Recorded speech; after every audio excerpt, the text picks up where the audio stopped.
Warning: the following episode contains elements of horror that may be unsuitable for listeners under the age of 13. Listener discretion is advised.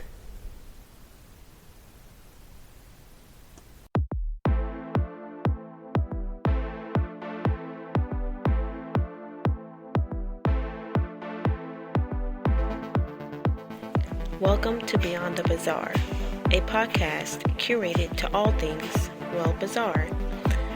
My name is Brianna, and I will be sharing with you urban legends, lore, ghost stories, and more from around our planet.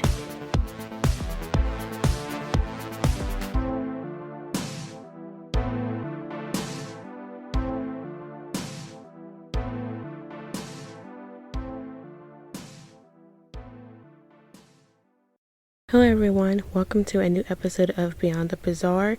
My name is Brianna, I'm your host, obviously, and I cannot wait to share this week's topic with you guys, which is kind of something a little bit not sentimental, but it is a bit familiar with me as being a native of Virginia.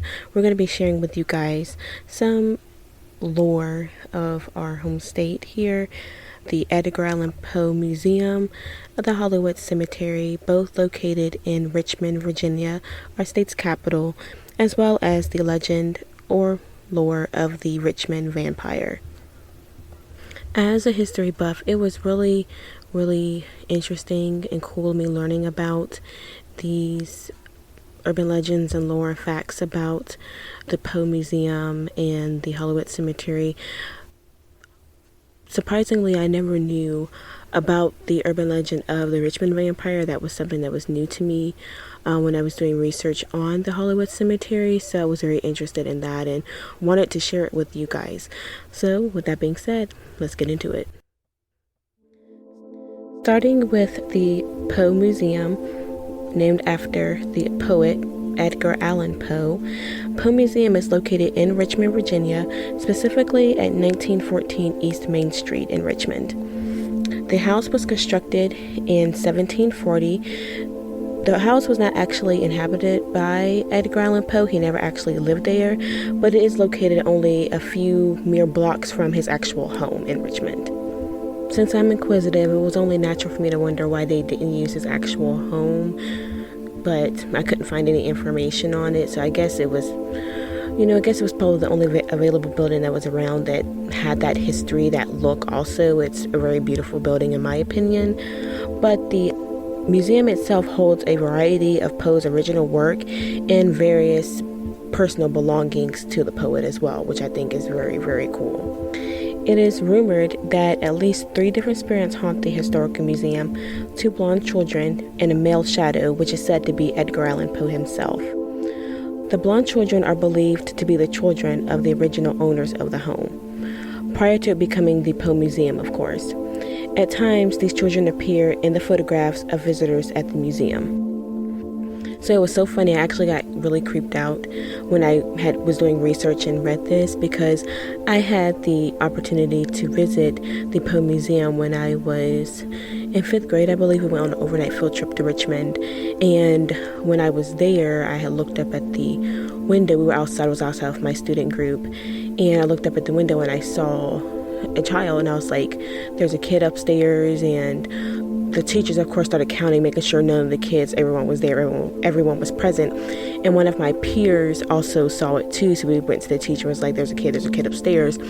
And my teacher had went to, I guess, one of the employers of the museum, and they were like really nonchalant about it, saying, oh yeah, we know, it's no one in your group, we know pretty much. They didn't really give us any details. I guess they didn't want to scare us, but when I saw how it was explained to the teacher, how the teacher kind of just looked kind of skeptical but also freaked out as well, I kind of knew what it was. As for the shadow figure rumored to be Poe, he appears to have an attachment to certain exhibits in the museum. The 2 popular exhibits that the figure likes to hang around is the exhibit holding Poe's old walking stick and the exhibit holding an old hand mirror of Poe's wife, Virginia.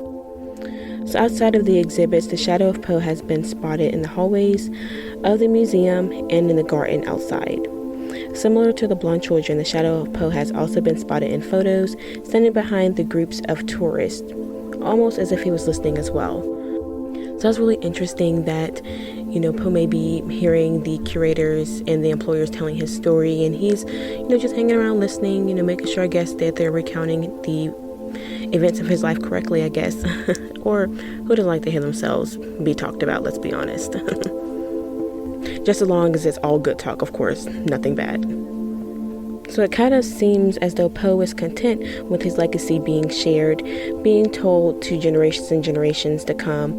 One popular account that has been shared centers around the museum gift shop. One night, a shipment of Poe's bobbleheads arrived already to be stocked for purchase. However, when the employees arrived the next morning to stock the shelves with the new bobbleheads, they had found that the bobbleheads had been neatly arranged on the shelf. That's weird. The employees checked with one another, of course, and no one was in the building overnight, and the alarm was never tripped. So Poe was probably, intrigued, probably wonder what in the world this is, for one thing, but he was probably intrigued and probably flattered that, these novelties are being sold of him, especially after all these years, he's still being talked about, people still wanting to know his story. So he's probably intrigued. Let me help you guys out a little bit and do a little work after hours. I really think these stories centered around Edgar Allan Poe is really fascinating, especially considering his life story. If you aren't too familiar with his life story, I encourage you to read up on it. It is very, very different. Also very sad, which is why most of his poetry, short stories are very melancholy. He lived a very, very sad life, but it's also interesting to kind of know the background and the inspiration that his works come from. As for the two blonde children, it was interesting to read about that as well. Wish we had a little bit more information on it, but there just seemed to be, for the time being, just spirits that are connected to that property through one means or another. So speaking of ghosts and spirits connected to properties, let's move on to our next topic, the Hollywood Cemetery of Richmond, Virginia. So the Hollywood Cemetery of Richmond, Virginia is 130 acres of field. It predates the Civil War by 20 years. Ooh, that's a long time. The famous ghosts of the Hollywood Cemetery include James Monroe, John Tyler, Jefferson Davis, and J.E.B. Stewart. It is rumored that an army of Confederate soldiers haunt the cemetery. But aside from a whole army of Confederate soldiers, the most famous ghost happens to be that of a dog. The legend goes, in February of 1862, a 2-year-old named Florence died from scarlet fever. The young girl's father, a shopkeeper, decided to put a black cast-iron Newfoundland dog on the right side of her grave. Now, there are 2 theories as to why the dog was placed there. The first theory is that another shopkeeper in town had a dog and Florence loved to play with it. As a result of the relationship between the young girl and the dog, the shopkeeper gifted the family with the statue as a gift. The second theory was that the girl's father was a pacifist and crafted the dog out of iron so it would not be used for bullets. It is said that the dog statue gets up and moves about the cemetery and howls at the night sky.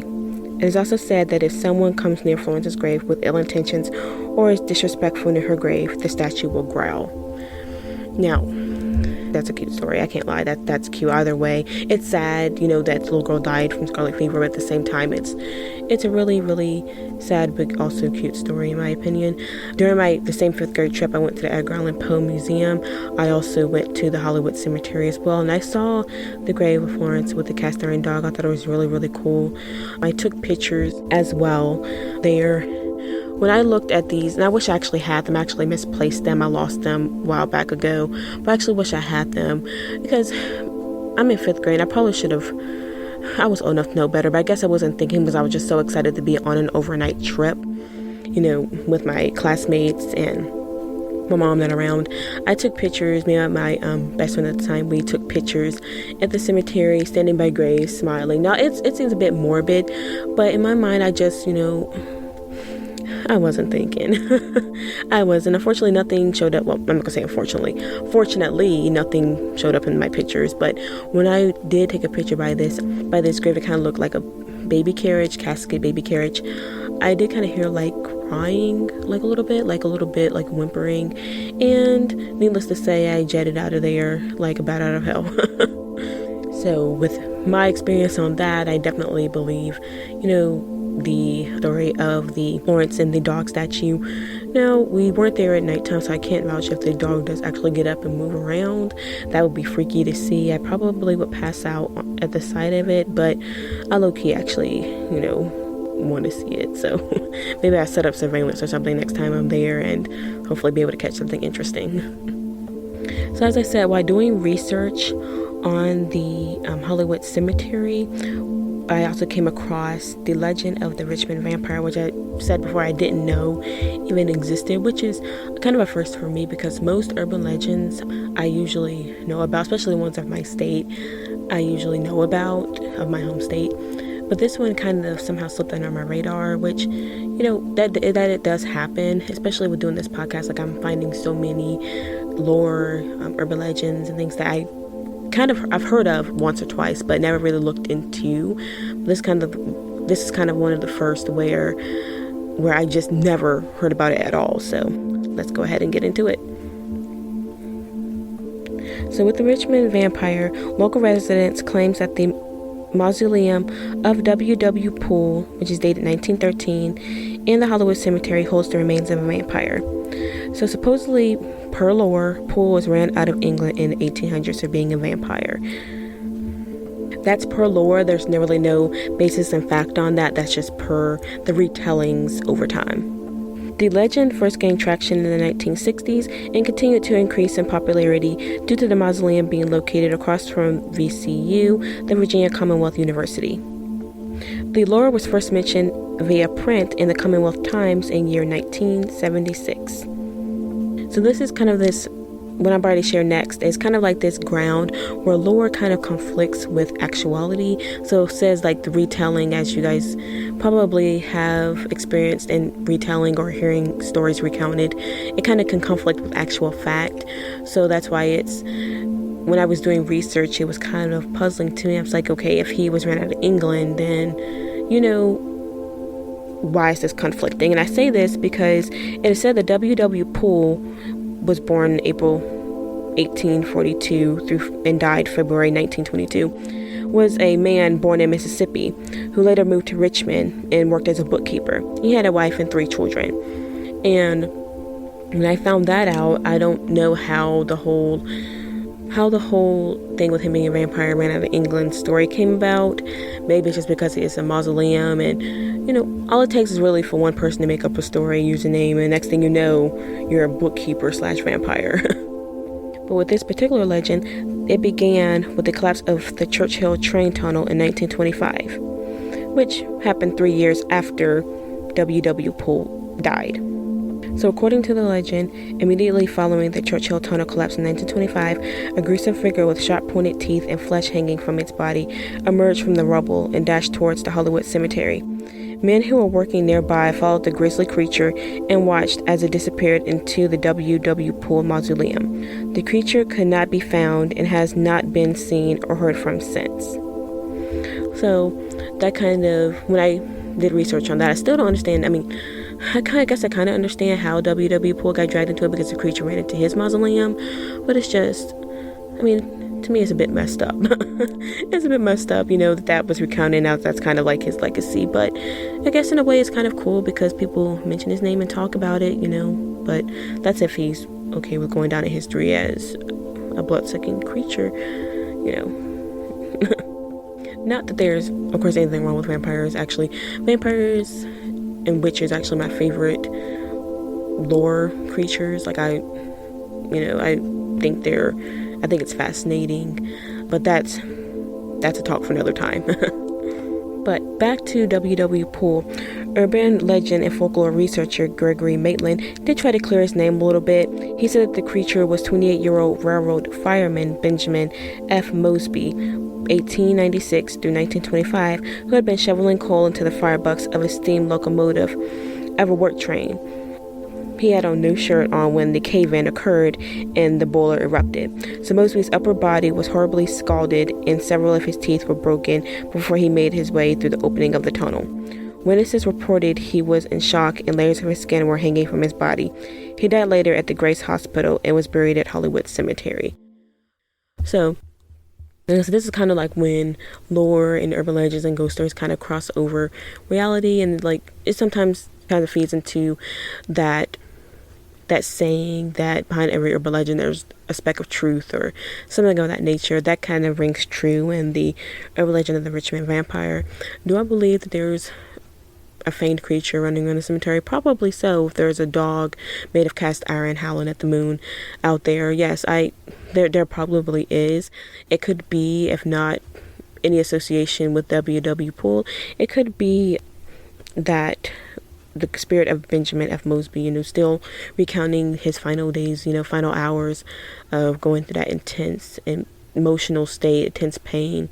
It could be something of that nature, but either way, it is fascinating and it's really cool, and, a nice little part of, my home state lore, legacy, history, whatever you want to call it. I actually really did enjoy learning about the Richmond Vampire, reading a little bit more about the Hollywood Cemetery, and of course Poe's always an interesting topic, especially since, with my home state of Virginia, the most popular urban legend we probably have is Bunnyman Bridge. Now, I'm not gonna say I will never cover that. I probably will at one point, or maybe like make a little post about it, but a lot of people know about Bunnyman, and we kind of try to stay away from things that people know about. There are a few select favorites that we kind of just have to cover because they're just there and they're personal, and I kind of have a bias on things that I like, but we kind of try to stay away from things that like have been overly shared, and Bunnyman is just something that everyone associates with Virginia. So I kind of try to find things, that no one's really heard of, like these urban legends of the Richmond Vampire, Hollywood Cemetery, Poe Museum, and last season we had shared the Seven Gates of Hell. We shared that lore as well, which is locally known amongst natives of my hometown. We shared that, so we just kind of try to aim to sharing things with you guys that, may not be heard of. We go also international. That's another one of our big goals, that we want to share a lot of international lore with you guys, because I'm a nerd. I love reading. I love history, and urban legends and all that lore kind of ties hand in hand with history, because you can find out a lot about a culture and their beliefs through urban legends and lore, and I found that out firsthand. So this season we're going to be, of course, doing, our rituals. We know you guys love that. We hear you guys' feedback, and we want to give you guys more of that. We're going to give you guys more urban legends, lore from not just the United States, but international as well. We're going to give you guys that. We're going to give you guys some cryptids, some creatures, just kind of throw in the whole kit and caboodle there. I said kit and caboodle. We're going to throw in the whole kit and caboodle, just kind of, do a different variety of things, just, to cover all this stuff in this big, great, bizarre world that we live in. And there is a lot of bizarre out there. And we want to be here to share it with you guys this season and for many different seasons to come. So, with that being said, this does conclude, of course, the end of this episode. But of course, you guys already know, come back next Tuesday for a whole new episode of Beyond the Bizarre. Until then, have a great night or a great day, depending on where you are. And as always, stay bizarre.